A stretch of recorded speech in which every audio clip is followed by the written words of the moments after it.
اللهم لك الحمد كله ولك الشكر كله وإليك يرجع الأمر كله علانيته وسره. سبحان ذي الملك والملكوت، سبحان الذي لا يموت، سبحان الذي يحيي الخلائق ولا يموت، سبحان الذي خضعت لعظمته الرقاب، سبحان الذي ذلت لجبروته الصعاب، سبحان رب الأرباب، سبحان مسبب الأسباب، سبحان الذي في السماء عرشه وفي الأرض سلطانه، سبحان الذي لا تراه في الدنيا العيون ولا تخالطه الظنون ويعجز عن وصفه الواصفون ولا تغيره الحوادث ولا يخشى الدوائر.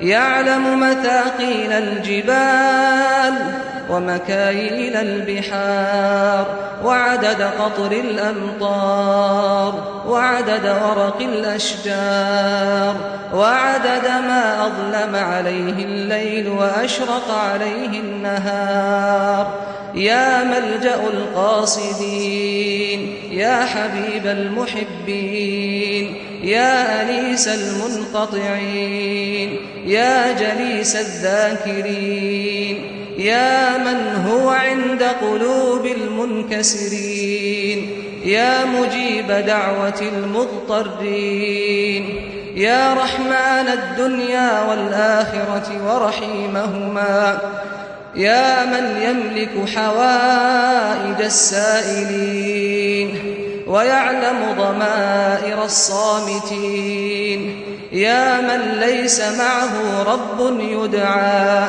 ولا ملك على السؤال يرجى ولا شافع يغشى. سبحان الله وبحمده، سبحان الله العظيم. اللهم اهدنا فيمن هديت وعافنا فيمن عافيت وتولنا فيمن توليت وبارك لنا فيما أعطيت وقنا واصرف عنا برحمتك شر ما قضيت، فإنك تقضي ولا يقضى عليك، إنه لا يذل من واليت ولا يعز من عاديت. تباركت ربنا وتعاليت، لك الحمد على ما قضيت ولك الشكر على ما أنعمت به وأوليت. نستغفرك اللهم من جميع الذنوب ونتوب إليك، لا ملجأ ولا منجى منك إلا إليك. اللهم اقسم لنا من خشيتك ما تحول به بيننا وبين معصيتك، ومن طاعتك ما تبلغنا به جنتك، ومن اليقين ما تهون به علينا مصائب الدنيا.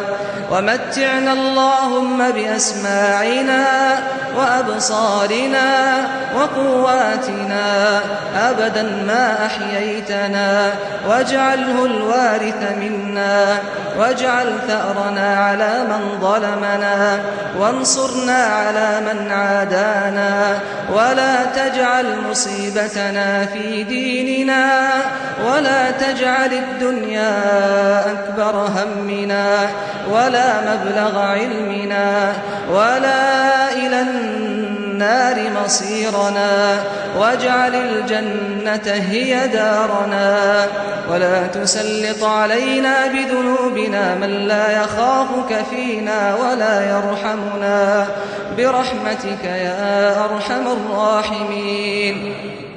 اللهم احفظنا بالإسلام قائمين، واحفظنا بالإسلام قاعدين، واحفظنا بالإسلام راقدين.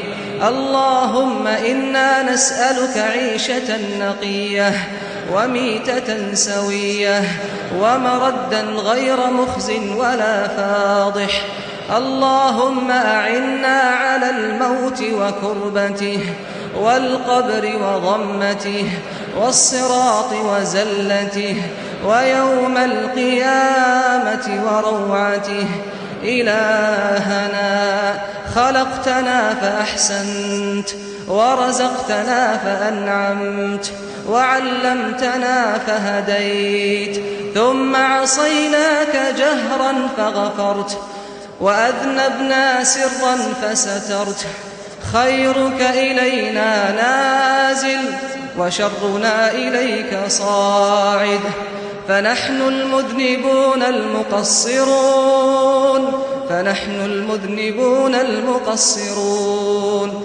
لو نظرت إلى أعمالنا فإنا نستحق العقوبة، ولكن رحمتك هي أوسع لنا، فلتسعنا رحمتك يا أرحم الراحمين.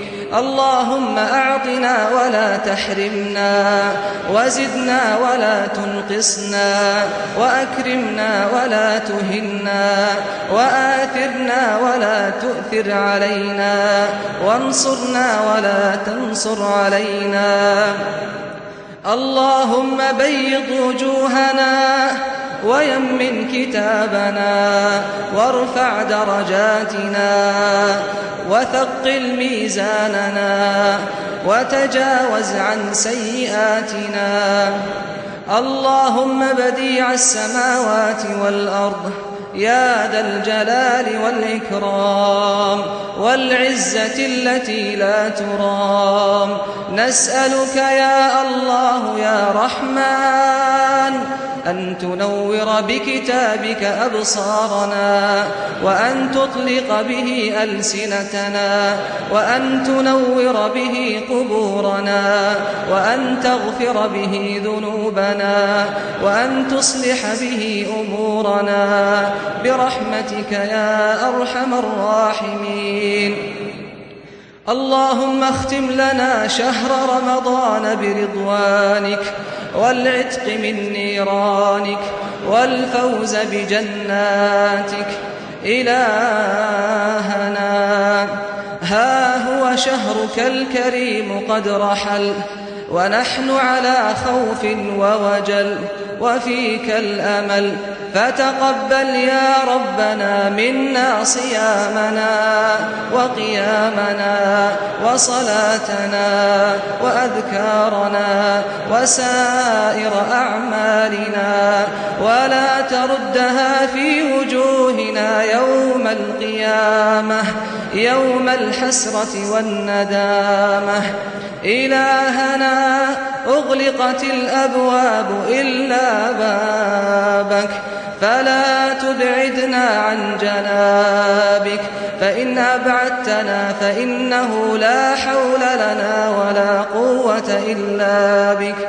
لا إله إلا الله عدد ما مشى فوق الأرضين ودرجه، والحمد لله الذي بيده مفاتيح الفرج. يا فرجنا إذا أغلقت الأبواب، ويا رجاءنا إذا انقطعت الأسباب، وحيل بيننا وبين الأهل والأصحاب. لا إله إلا الله. اللهم لا تفرق هذا الجمع إلا بذنب مغفور، وسعي مشكور، وعمل متقبل مبرور. يا عزيز يا غفور برحمتك يا أرحم الراحمين. اللهم اغفر لجميع موتى المسلمين الذين شهدوا لك بالوحدانية ولنبيك بالرسالة وماتوا على ذلك. اللهم اغفر لهم وارحمهم وعافهم واعف عنهم وأكرم نزلهم ووسع مدخلهم واغسلهم بالماء والثلج والبرد ونقهم من الذنوب والخطايا كما ينقى الثوب الأبيض من الدنس. اللهم جازهم بالحسنات إحسانا وبالسيئات عفوا وغفرانا، حتى يكونوا في بطون الألحاد مطمئنين، وعند قيام الأشهاد من الآمنين. اللهم انقلهم من ضيق اللحود ومراتع الدود إلى جنات الخلود في سدر مخضود وطلح منضود وظل ممدود.